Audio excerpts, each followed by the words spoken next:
Okay mga tropang pochi, hindi tayo ngayon magpo 4 balls, mag-i-inline pour tayo. Let's go.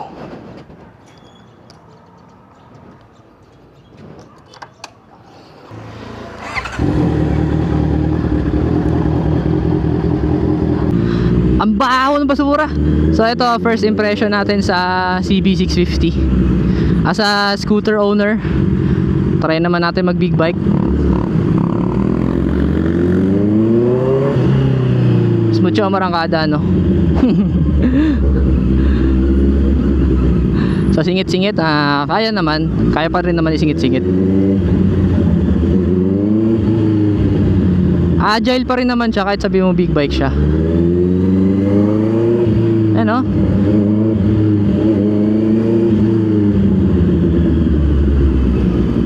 Yung mga magpapataw na ng CB650 dyan. Hindi, joke lang Ito kahit wala ka lang galawin dito, pagandahin mo na lang yung side mirror, etc. Yung mga mini driving light, okay na yan pag naka big bike ka.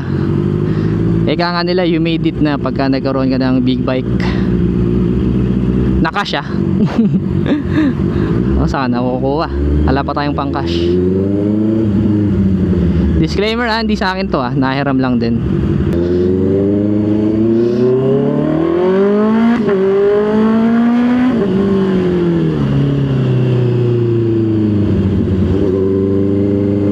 First pull, sarap guys. Walang sinabi mga 232 dito. Grabe. Kala ko nung nakagamit ako ng 232, lili pa rin na ako sa sa sobrang lakas. Iba pala pag nakagamit ka ng inline pour na 650.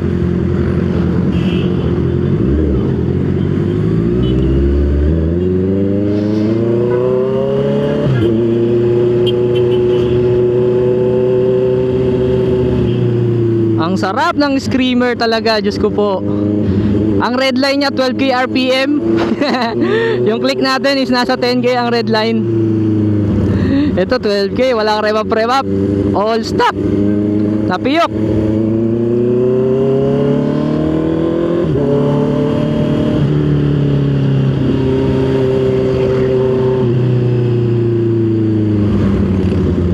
Pag naka big bike ka, hindi naman kailangan lagi i-red line mo. Kumbaga, timplahin mo pa din. Sa MotoGP lang yung lagi kang wang bong bong, sabi nga ni Kapwa. Yung angil na yung makina mo, ayaw mo pa kumambyo.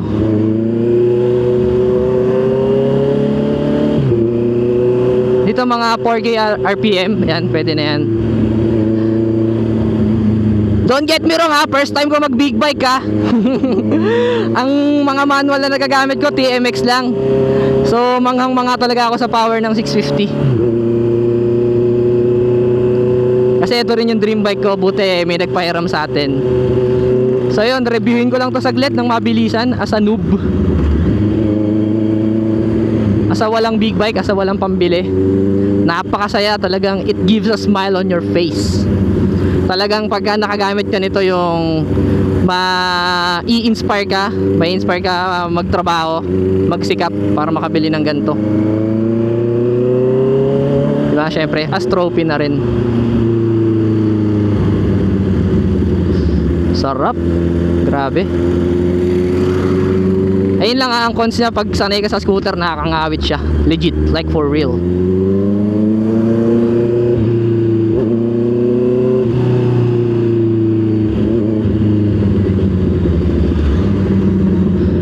Saka ito pala e-clutch version siya. Kung napapansin nyo, hindi ako nagka-clutch. Kumbaga automatic na siya. Optional lang mag-clutch, pero ako hindi na ako nagka-clutch kasi ang lalim. Hindi ko abot ng daliri pag 2 fingers.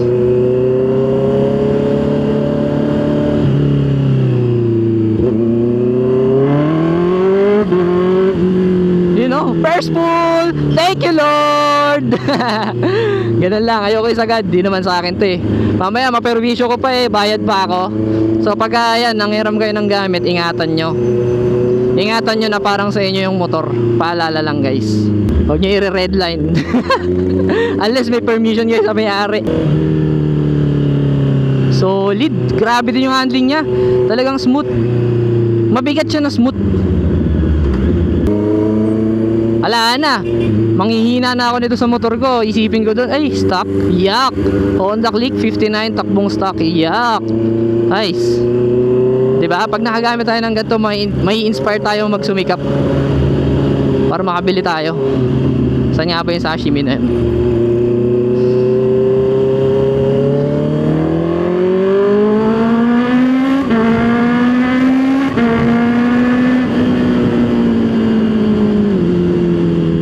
Binigyan ko siya na isa.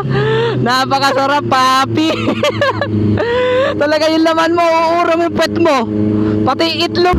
Ay, paalala sa akin ng may-ari wag daw ako mag-U-turn ng sobrang sagad, tas ginagapang ko kasi baka tumaob. Sarap. Feeling ko pag pinigaan mo to ng isa, lilipad ka eh.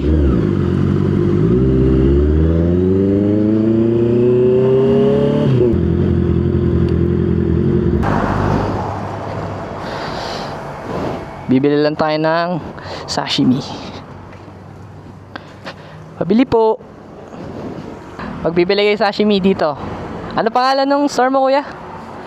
JNP Fresh Tuna and Salmon. Dito ako lagi bumibili. Sashimi. Thank you.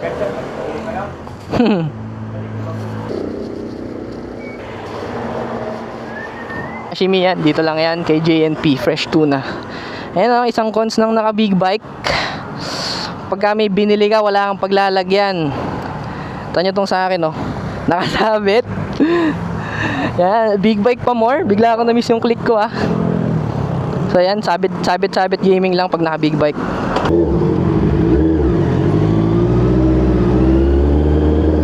Mainit-init.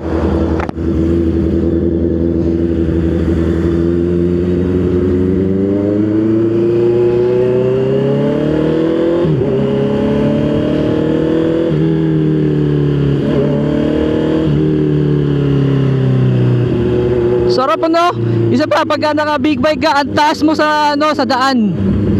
Sobrang taas. Ewan ko lang sa iba. Pero feeling ko para akong nasa pick up truck yung taas niya. Unlike pag naka scooter ka, 'di ba, mabababa.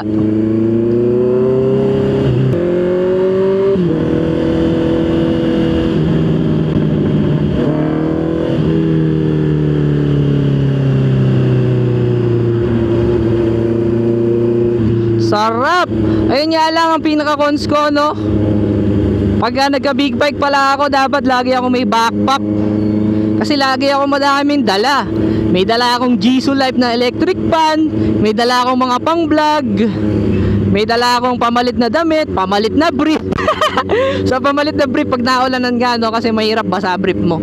Pantalon okay lang yan pero yung brief yun mahirap. Ano pa ba mga dinadala ko? Mga pagkain, tubig, yan. Kasi pag nasa scooter ka, nasa U-box mo lang yun wala naman U-box to Usalitin na natin, habang gamit pa natin tong big bike. Sarap. Nakaka-minus ng pagod yung clutch. Kasi e-clutch nga to, e-clutch version siya. So siguro kung gusto mong damahin talaga yung pagka-manual ng motor, wag ka mag-e-clutch. Pwede mo naman patayin.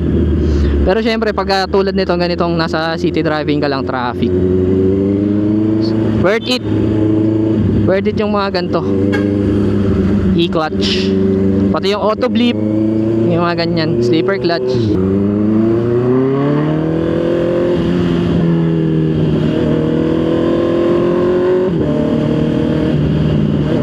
Sipin mo from TMX, yung manual ko pa noon TMX, saka Suzuki X120, kung alam niyo yun, 2-stroke na hanggang 4 gear lang. Ayan, babad lang tayo second gear, 2k RPM. Sa click natin, kahit traffic, 4k RPM. Wang! Wang! Wang! Kada hinto mo kada abante mo wang!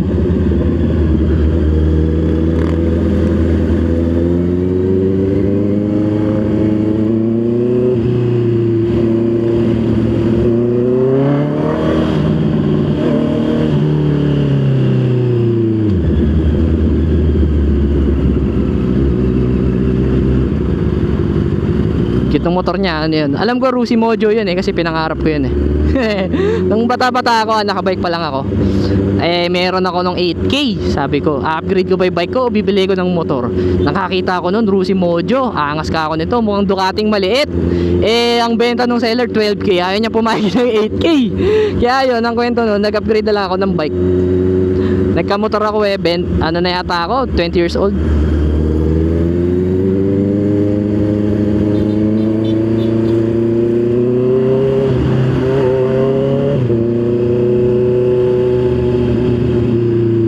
Mixed emotion tayo kasi masaya din pala sa feeling yung pag may tumitingin sa'yo tas mga napapangiti, lalo yung mga bata. Napapangiti mo sila. Kumbaga hindi lang ikaw yung masaya eh, pati yung mga nakakarinig or nakakita, lalo yung mga, especially mga lalaki na bata. Nakakatuwa yan, no? So parang ako din, naalala ko yung batang ako. Masayang masaya pag nakakita ng mga big bike. Dati nga wala akong alam kung big bike pala yun eh, kasi uso na yung mga small cc lang, pero yung forma big bike. Pero ang pinakapangarap ko talaga, ZX4RR. Sumunod nung CB650. Gusto ko noon ZX4RR kasi inline 4 yun na sport bike. Doon talaga magpipiling MotoGP GP ka doon. ZX4RR yata, kasing tuloy niya yung ito or baka nga mas matulin pa yun eh, kahit 400cc lang yun eh. Siguro gets to ng mga naka big bike no, hindi ka na tumitingin sa speed, hindi na mahalaga sa inyo yung top speed kasi wala ka nang kailangang patunayan eh. Meron ka ng top speed. Sa ngayon ang meron ako, ito traffic, Diyos ko po, yari ito no, at disadvantage mo traffic. Shit, hindi ka naman masingit-singit to, baka madali ko. Yan, dito tayo natalo ng mga scooter sa singitan.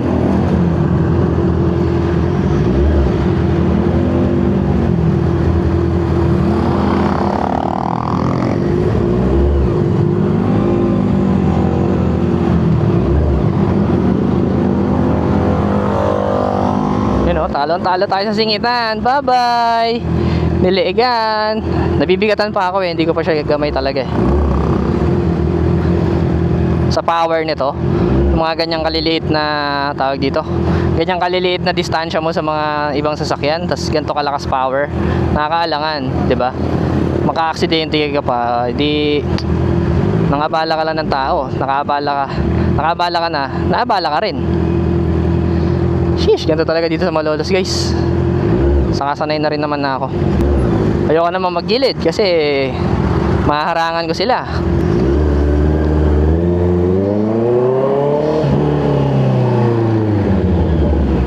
Ayan, nakasingit tayo konti. So yun, di ka nakaiinit. Tara, try natin magsisingit kahit konti. Basang-basa na yung ulo ko.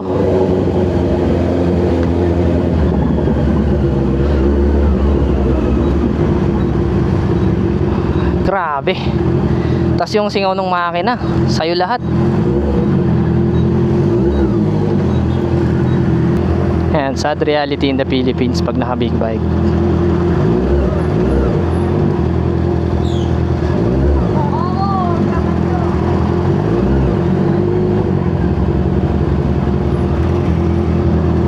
Core memory kumbaga, first time na makagamit ka ng big bike as a scooter user.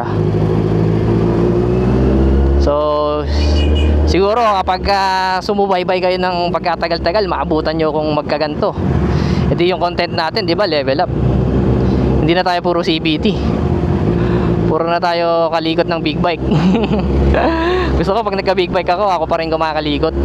Solid naman siya pag traffic din, kasi i-clutch nga. Kaya mo lang siya sa second gear tapos 2k RPM. Nag 1.8 pa. Para ka lang naka-idle. Idle lang click ko yan eh, 1.8. Dito umaabante ka na ng 1.8 eh. Sa click ko, try mo yan.